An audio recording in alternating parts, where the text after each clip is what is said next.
हमारे प्रभु के पावन चरित्रों को बहुत संभाल के बोला जाए, बहुत संभाल के अनुकरण किया जाए, नहीं तो देख लेना परिणाम में पतन हो जाएगा, नाश शब्द तुम्हारे जीवन में जुड़ जाएगा। ये उपहास का विषय नहीं है भगवान श्री राम कृष्ण का पावन चरित्र, ये मनोरंजन का विषय नहीं है कि तुम जैसा चाहो वैसा बोल लो, नहीं, ऐसा नहीं है, ये नहीं है। ये धन कमाने का विषय नहीं है, ये परम धन कमाने का विषय है, परमानंद प्राप्ति का विषय है।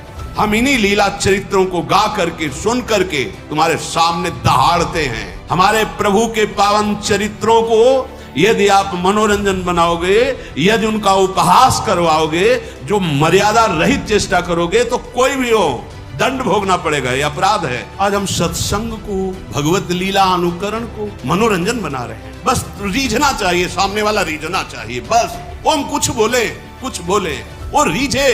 तस्मात् शास्त्रम प्रमाणम ते कार्या कार्यो व्यवस्थित हो, जो शास्त्र सम्मत अनुकरण वही केवल उतना जितना समाज में पच जाए, भाव पुष्ट हो जाए, शास्त्र सम्मत भगवत लीला अनुकरण दर्शन किया जाए, शास्त्र सम्मत आचरणों के द्वारा भगवान की प्राप्ति होती है। मनमानी लीलानुकरण या मनमानी बोलना या मनमानी आचरण करना, ये केवल नरक प्राप्ति का हेतु हो सकता है, भगवत प्राप्ति का हेतु नहीं हो सकता। जैसा मन आए वैसा संत का नाटक बना दो, जैसा मन आए वैसा भगवंत का नाटक बना दो, केवल मनोरंजन करना चाहिए बस। आप चाहे बोले चाहे लीलानुकरण करे, तस्मात् शास्त्र, एक भी शब्द शास्त्र प्रतिकूल बोला तो ये मत समझना कि शास्त्र खिलवाड़ है या भगवान के चरित्र ऐसे ही गा दिए गए हैं। ये आस्था मनोरंजन का विषय नहीं है, मनोरंजन कभी आस्था नहीं हो सकती, और आस्था के साथ खिलवाड़ नहीं करना चाहिए। मनोरंजन का विषय नहीं बनाना चाहिए आस्था को। ये हमारे प्रभु की लीलाएं, प्रभु की भक्ति, ये हमारी आस्था है, हमारा अस्तित्व है, हमारा जीवन है, इसके साथ खिलवाड़ नहीं करना चाहिए। ये श्रद्धा और विश्वास और भावना का है, जो इसको मनोरंजन बनाता है, मानो हमारी आस्था के साथ, हमारी भावना के साथ खिलवाड़ करता है। सावधान, मन भंजन करके और भगवत प्रेम अनुराग में डुबोने वाला ये भगवान का पावन चरित्र, भगवान की लीलाएं, भक्तों के चरित्र हैं। इनको हम मनोरंजन न समझें, चलो थोड़ी देर देख लेते, थोड़ी देर सुन लेते हैं, नहीं, ये परम सच्चिदानंद है। इसीलिए हम लोग अपनी आस्था के साथ खिलवाड़ करते हैं। जो मन आता है वो नाटक बनाते, जो मन आता है वो नाटक देख लेते, जो मन आता है, ऐसे नहीं है। ये हमारी आस्था का विषय है, ये हमारे अस्तित्व का विषय है, ये हमारे जीवन का विषय है, इसके साथ खिलवाड़ नहीं होना चाहिए। देखो, हमारे प्रभु जैसा ना तो कोई था, ना है, ना होगा।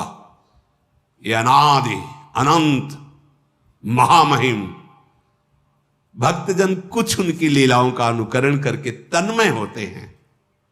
उसकी भी लीला की एक मर्यादा है।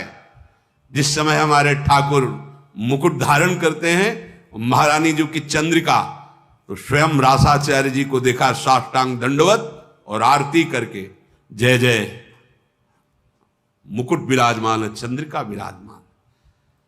लीला महासुख प्रदान करने वाली, हजारों को भक्त बना दिया भगवत लीला अनुकरण ने इस जीवन को भी। अगर वो लीला अनुकरण न देखते तो कैसे, क्या रास है, क्या ये मनोरंजन नहीं है, ये हमारी आस्था है, हमारा जीवन है, बहुत मर्यादित। हमने देखा है एक एक शब्द, एक एक कदम, क्योंकि ये केवल मनोरंजन नहीं, ये हमारी कृष्ण लीला, हमारे भगवान श्री हरि की रामलीला, या हमारे भगवान के पावन चरित्रों को मनोरंजन बनाया जाए, अपराध है, दंड भोगना पड़ेगा। लिख लो, हमारे प्रभु के पावन चरित्रों को यदि आप मनोरंजन बनाओगे, यदि उनका उपहास करवाओगे, जो मर्यादा रहित चेष्टा करोगे, तो कोई भी हो दंड भोगना पड़ेगा, यह अपराध है। बुद्धि भ्रष्ट हो जाएगी, लोक में निंदा होगी, और आपको लाभ कदापि न यहां न वहां। यह हमारा जीवन है, इसी के सहारे से हम भगवदानंद की अनुभूति करते हैं। देखो, गोपीजनों ने लीलानुकरण किया भगवान की, हमारे परम पूजनी ब्रजवासी जन भगवान की लीला का अनुकरण किए। लीलानुकरण भगवत प्राप्ति का एक सुदृढ़ भाव प्रकट करता है। हम भगवान के चरित्रों को सुन रहे हैं, या भगवान के लीला चरित्रों का अनुकरण देख रहे हैं, ये हमारी आस्था का विषय है, ये हमारे भगवदानंद की प्राप्ति कराने का सहयोग है। एक एक शब्द, एक एक चेष्टा वैसी तो कोई कर ही नहीं सकता, क्योंकि भगवान अनादि अनंत महामहिम, तो उनके कुछ वो पावन चरित्र जो नरलीला से संबंधित हैं, जिनको हम देखकर भाव में डूब जाए, जिनको हम देख करके राममय हो जाएं, कृष्णमय हो जाएं, ये लीलानुकरण की पद्धति महाप्रभु हरिवंश चंद्र जी ने रास मंडल में सर्वप्रथम लीला का प्रादुर्भाव किया, अनुकरण लीला का। मोर मुकुट और चंद्रिका विराजमान करके रास, बड़ा जो रास मंडल, यहीं से रास का प्रारंभ। पहले हर रास में गाया जाता था नमो नमो जय श्री हरिवंश। ये रास विलास प्रकाशित करने वाले आचार्य महापुरुष जन प्रगट है। तो जो सत्संग है, भगवान के चरित्र हैं, भगवान के गुण हैं, बोलने वालों में, दिखाने वाले और देखने वाले, तीनों को समझना चाहिए कि ये केवल मनोरंजन का विषय नहीं है, ये हमारे आराध्य देव का विषय है। ये हमारे प्राणों पर आघात होगा अगर शब्द बिगड़ गए तो, अगर लीला अनुकरण की मर्यादा बिगड़ गई तो। देखना, सुनना और बोलना तीनों सावधानी के साथ होने चाहिए, क्योंकि ये हमारा जीवन, हमारा प्राण है, और अगर ये बिगड़ गया तो संभालेगा कौन? फिर कौन संभालेगा? ये बड़े बड़े ब्रह्म ऋषियों ने जो समाधि में देखा वही लिखा, बड़े बड़े महापुरुषों ने जो इन समाधि भाषा का अनुभव किया, वो उसको मर्यादा से, कोई भी ऐसा अनुकरण, कोई भी ऐसा प्रवचन, कोई भी ऐसे शब्द नहीं सुनने चाहिए, नहीं देखने चाहिए, नहीं बोलने चाहिए। साक्षात परब्रह्म करुणा करके अपने भक्तों को सुख देने के लिए, अगर आपको लगता है कि इनका लीला चरित्र मनोरंजन है, तो फिर हमारा जीवन क्या है? हम इन्हीं लीला चरित्रों को गा करके, सुन करके तुम्हारे सामने दहाड़ते हैं। इन्हीं लीला चरित्रों को, इन्हीं लीला चरित्रों के बल से तुम्हें शांति और निष्पाप और महासुख की प्रतिज्ञा हृदय में करके कि तुम्हें सुखी बना देंगे, तुम्हें शांति प्रदान करेंगे, तुम्हें निष्पाप कर देंगे, इन्हीं लीला चरित्रों के बल पर। इन लीला चरित्रों को बहुत सावधानी से, तस्मात् शास्त्रम प्रमाणम ते कार्या कार्यो व्यवस्थित हो, जो शास्त्र सम्मत अनुकरण वही केवल उतना जितना समाज में पच जाए, भाव पुष्ट हो जाए, क्योंकि भगवान की लीला अनिर्वचनीय है। बड़े बड़े ब्रह्म ऋषि भी हार गए और वो प्रार्थना बाद में यही किए कि हे हरि, जैसे आकाश में गरुण भी अपने बल से उड़ते हैं और मच्छर भी अपने बल से उड़ता है, पर पार कोई नहीं पाया, हे नाथ, ऐसे ही हम अपनी मति के अनुसार आपकी लीलाओं का गायन कर रहे हैं। जैसा मनाया वैसा छवि बना दिया, जैसा मनाया वैसा अनुकरण कर दिया, जैसा मनाया वैसा बोल दिया। नहीं नहीं नहीं, ये हमारा हृदय है, हमारा प्राण है, हमारा धर्म है, हमारा जीवन है, हमारा अस्तित्व है। यही होगा, कलयुग का प्रभाव यही है, हमारे अस्तित्व को मिटाने में। हमारे प्रभु का क्या, जिनको देख करके हमारा हृदय निष्पाप और रोने लगे और जीवन अधर्म से हटकर धर्म की तरफ चले। ये मनोरंजन नहीं है, भगवान के पावन चरित्र।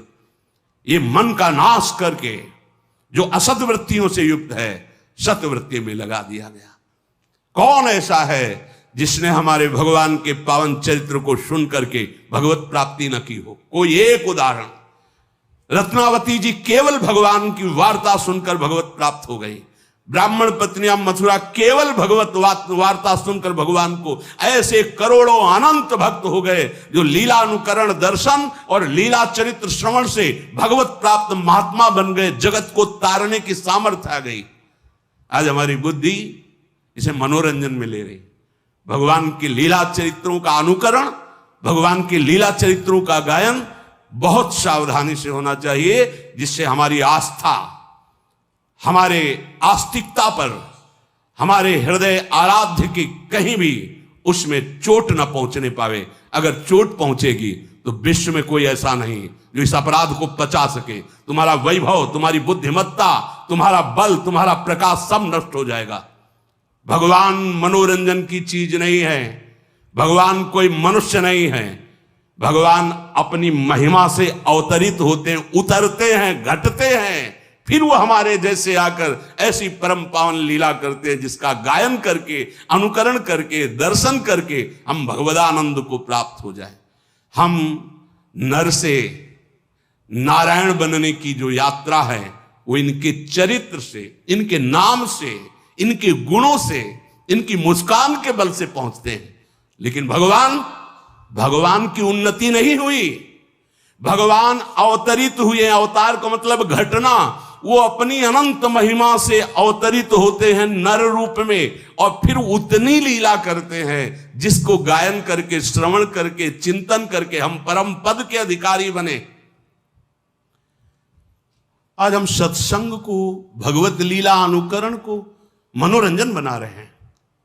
बस रीझना चाहिए, सामने वाला रीझना चाहिए, बस वो हम कुछ बोले वो रीझे। नहीं, ये बात नहीं। ये अगर ये बात रहेगी तो फिर हम भगवत प्राप्ति के मार्ग में बहुत बड़ा अपराध कर रहे हैं। चाहे हम उपदेश कर रहे हो, चाहे हम लीला अनुकरण कर रहे हो, कुछ भी, ये बहुत बड़ा अपराध हो जाएगा यदि हम अपने प्रभु की मर्यादा और महिमा को मनोरंजन में उतार देंगे। नहीं, ये तो सुरक्षित रखा जाए। सबसे प्रार्थना है शास्त्र सम्मत भगवत चरित्र सुने जाए, शास्त्र सम्मत भगवत लीला अनुकरण दर्शन किया जाए। शास्त्र सम्मत आचरणों के द्वारा भगवान की प्राप्ति होती है। मनमानी लीलानुकरण या मनमानी बोलना या मनमानी आचरण करना यह केवल नरक प्राप्ति का हेतु हो सकता है, भगवत प्राप्ति का हेतु नहीं हो सकता। बहुत सावधानी के द्वारा हम अपने मन को सत्संग में लगाए, भगवत लीला दर्शन में लगाए, भगवत लीला चिंतन में लगाए, इसी में परम मंगल होगा। ऐसे करुणा निधान भगवान के जो चरणों का आश्रय, कैसे हम समझ पाएंगे कि हमारे वो भगवान है? जहां राम शब्द जुड़ा, कृष्ण शब्द जुड़ा, वहां हमारा जीवन जुड़ गया, हमारा प्राण जुड़ गया, हमारी गर्दन झुक गई। राम शब्द निकलते ही, कृष्ण शब्द निकलते ही अगर कोई बोलता है सामने से जय राधे, तो हमारी गर्दन झुक जाती है कि तुमने राधा बोला। उन हमारे प्रभु के पावन चरित्रों को बहुत संभाल के बोला जाए, बहुत संभाल के अनुकरण किया जाए, नहीं तो कोई पावर नहीं तुम्हें लगता है, लेकिन तुम देख लेना परिणाम में पतन हो जाएगा, नाश शब्द तुम्हारे जीवन में जुड़ जाएगा। ये उपहास का विषय नहीं है भगवान श्री राम कृष्ण का पावन चरित्र। ये मनोरंजन का विषय नहीं है कि तुम जैसा चाहो वैसा बोल लो, नहीं, ऐसा नहीं है, ये नहीं है। ये धन कमाने का विषय नहीं है, ये परम धन कमाने का विषय है, परमानंद प्राप्ति का विषय है। आज हम अपनी मर्यादा से विचलित होते चले जा रहे हैं। जैसा मन आए वैसा संत का नाटक बना दो, जैसा मन आए वैसा भगवंत का नाटक बना दो, केवल मनोरंजन करना चाहिए बस। सत्य वस्तु को ऐसे मनोरंजन में नहीं प्रदर्शित किया जाता। जो मन आवे सो बोल दे। सामने जो ग्रंथ रखा है तुम्हें उसी को आधार बनाकर चलना है। अगर कृष्ण चरित्र है तो तस्मात् शास्त्रम प्रमाणम, रामचरित्र है तो तस्मात् शास्त्रम प्रमाणम। आप चाहे बोले चाहे लीलानुकरण करे, तस्मात् शास्त्र, एक भी शब्द शास्त्र प्रतिकूल बोला तो यह मत समझना कि शास्त्र खिलवाड़ है या भगवान के चरित्र ऐसे ही गा दिए गए हैं। तुम्हारे सामने जब दंड उपस्थित होगा तो तुम भोग नहीं पाओगे। हिरण्यकश्यप जैसे तुम नहीं हो, या ऐसी तपस्या करके त्रिभुवन विजेता बन गया, या रावण जैसे तुम नहीं हो, उनको भी धूल धूसरित कर दिया, वो पावन चरित्र है। इसलिए सावधान। भगवान का चरित्र देख करके, सुन करके हम अपने जीवन को भगवत में बनाते हैं। महापुरुषों ने बनाया है और आगे बनाते रहेंगे। हम इस चरित्र की गरिमा को रखें, हम अपनी आस्था को सुरक्षित रखें। जहां शास्त्र सम्मत वार्ता ना हो नहीं सुननी, जहां शास्त्र सम्मत लीला अनुकरण नहीं देखना। हमें हमारे प्रभु के प्रति भाव बढ़े, ऐसा सुनना है, ऐसा देखना है, ऐसा बोलना है। हम जीवन अर्पित करें अपने प्रभु पे। ये भारत भूमि है जिसको शास्त्रों में वर्णन किया गया कि अहो भाग्य, धन्य भाग जो भारत भूमि में जन्म लिया। और भारत भूमि में देखो राम अवतार, कृष्ण अवतार, कौन से ऐसे भगवान के महातीर्थ महामहिम नहीं जो भारत भूमि में ना हो। ये मनोरंजन का देश है। आज यही तो हो रहा है। हम अपने जीवन को केवल मनोरंजन में ही बनाते चले जा रहे हैं। अब उसके लिए चाहे हमको जो बोलना पड़े, जो दिखाना पड़े, जो करना पड़े। नहीं नहीं भाई, सावधान, ऐसा नहीं है। अगर हमारे प्रभु के साथ तुम्हारा खिलवाड़ शुरू हुआ तो तुम्हारे साथ वो खिलवाड़